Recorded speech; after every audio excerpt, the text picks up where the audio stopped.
अस्सलाम वालेकुम everyone and welcome back to my channel.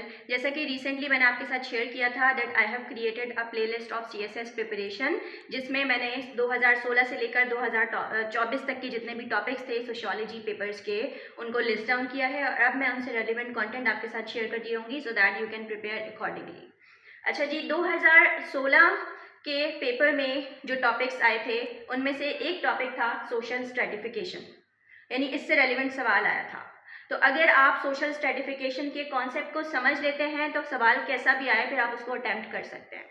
Stratification पे इससे पहले भी मैं डिटेल वीडियो बना चुकी हूँ, लेकिन ये वीडियो मैं प्योरली बना रही हूँ उन लोगों के लिए जो कि सीएसएस के लिए प्रिपेयर कर रहे हैं। So first of all, what is social stratification?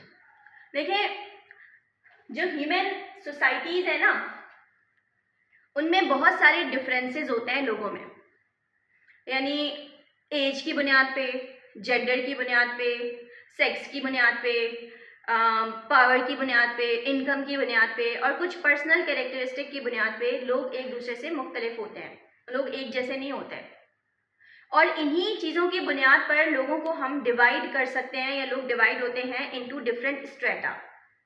जैसे आप किसी नौकरी के लिए जाते हैं ना, जब स्पेशली जो गवर्नमेंट की नौकरियां होती हैं उसमें कोटा होते हैं, स्ट्रेटा बने हुए होते हैं, इतने परसेंट रूरल, इतने परसेंट अर्बन, इतने मेल, इतने फीमेल, ये स्ट्रेटा होते हैं। ये इसलिए होते हैं कि भाई डिवीजन कर दो ताकि काम आसान हो जाए और रिक्वायरमेंट भी पूरी हो जाए।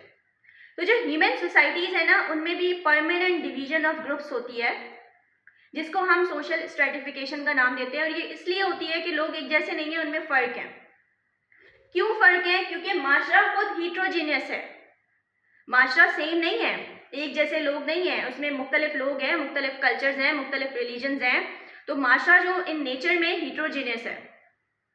और इसी तरह जो स्ट्रेटिफिकेशन है, इसकी जो मेन बुनियाद है वो होती है स्टेटस, पावर और इनकम की बुनियाद पे।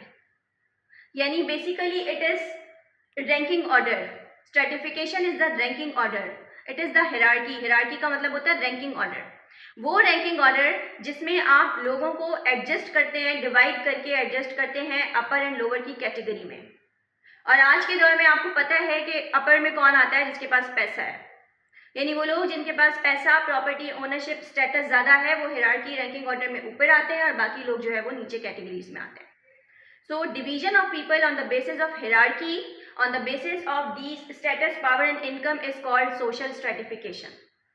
इसी तरह how do you define stratification? इसमें फिर मुख्तलिफ डेफिनेशंस आ जाती हैं, लेकिन ऑल इन ऑल स्ट्रेटिफिकेशन को डिफाइन करने का या यही कॉन्सेप्ट है इसका कि लोगों को डिवाइड करना अपर एंड लोअर की कैटेगरी में, लोगों को उनके पैसे और उनके सोशल जितने भी पैरामीटर्स हैं, जितने भी सोशल आस्पेक्ट्स हैं, अगेन द पैसा, the income, the power, the status, इसकी बुनियाद पर लोगों को डिवाइड करना और हिरार्की में फिर उनको एडजस्ट करना स्ट्रेटिफिकेशन कहलाता है।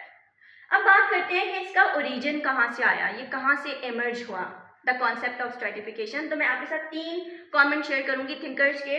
पहला जो कमेंट है वो कहता है it is the functional necessity. ज़रूरी है भाई, माशरे को इक्विलिब्रियम में रखने के लिए और स्टेबिलिटी के साथ चलाने के लिए, फंक्शनिंग में रखने के लिए ज़रूरी है कि लोगों को उनके स्टेटस की बुनियाद पर डिवाइड करो और वही रैंक दो अपर एंड लोअर का। इस तरह काम आसान होगा। अब आप मुझे बताएं, मिसाल के तौर पे अगर गुर्बत ना होती तो हमारे काम कौन करता? एक दिन मासी नहीं आती है, जिनके घरों में मासियाँ हैं, एक दिन मासी नहीं आती है, काम वाली नहीं आती है, ख़वातीन बेहोश हो रही होती हैं। अब क्या करें, मासी नहीं आई है, काम नहीं हो रहा, यूनिवर्सिटी है, हाउस कीपर नहीं आई है, सफाई वाला नहीं आया है, प्यून नहीं आया है, काम रुक जाते हैं।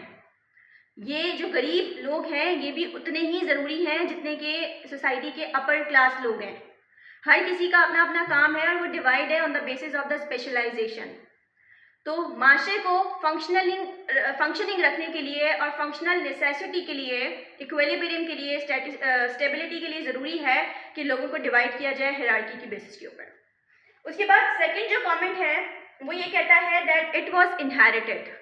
जो इन्वायरमेंटल कंडीशंस आई, तो जो भी एडॉप्शन हुई, भाई अर्बनाइजेशन हुई, इंडस्ट्रियलाइजेशन हुई, तो फिर लोग अपने स्टेटस की बुनियाद पर डिवाइड हो गए।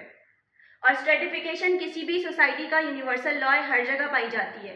कहीं पर भी कोई ऐसी सोसाइटी नहीं है जहाँ लोग एक जैसे हो ही नहीं सकते, आइडियली पॉसिबल ही नहीं है, आपके काम ही रुक जाएंगे। Then third comment Karl Marx का है। आपको पता है कार्ल मार्क्स तो हमेशा गरीब और अमीर की, इनइक्वालिटी की, डिस्क्रिमिनेशन की बात करता रहा है। So according to Karl Marx ये जो सोशल स्ट्रेटा बने, यानी कि एलीट क्लास और वर्किंग क्लास का जो कॉन्सेप्ट है, दौलत की बुनियाद पर जो लोग डिवाइडेड हैं, काम डिवाइडेड हैं, इनइक्वालिटीज़ हैं, उसकी बुनियाद पर सोशल स्ट्रेटिफिकेशन इमर्ज हुआ।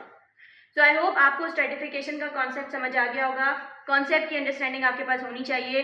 सेम टॉपिक्स रिपीट हुए हैं लास्ट ईयर के पेपर्स में। सिर्फ आपको कॉन्सेप्ट पता होगा तो कॉन्सेप्चुअल सवाल होंगे, किसी भी तरह के आप उसको अटेम्प्ट कर लेंगे। शर्त यह है कि आपके माइंड में जो कॉन्सेप्ट्स हैं वो बिल्कुल क्लियर हो। अगर कोई कन्फ्यूजन है you can ask me in the comment section, and अगर समझ आ गया है तो भी मुझे मोटिवेट करें, अप्रिशिएट करें, ताकि मैं और अच्छे से काम करूँ आप लोगों के लिए। Thank you so much, have a good time.